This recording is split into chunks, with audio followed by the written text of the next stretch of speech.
Kathak dance, like other classical forms of dance, is composed by three parts or anga of dance: Nritya, Natya, and Nritya. Nritya connotes rhythmic dance movements. Natya connotes dance with a dramatic aspect. Nritya is the combination of Nritya and Natya. After a presentation of beautiful Natya episode, let's dive into the Nritya episode of Kathak. কথিত আছে যে শ্রীকৃষ্ণ বাঁশি বাজাতে বাজাতে যমুনা নদীর তীরে তোড়া টুকরা ইত্যাদি অনেক প্রকার নৃত্য বলের প্রদর্শন করতেন। ডেকে নেব অর্পণা ও সানভিতাকে ঝাপতালের উপর কিছু নৃত্য বোল পরিবেশন করতে। Namaskar everyone. Today we are going to present a few bowls on Chaptal.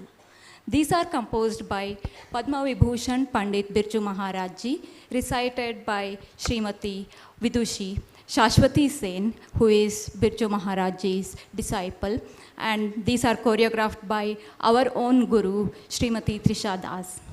Jhaptal has 10 matras. It has 3 tali and 1 khali.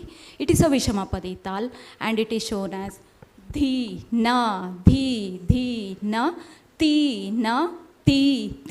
na, dhi. Presenting Jhaptal Bol Paran.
da din da ka ti te da din da ka ti te da din da din da ka ti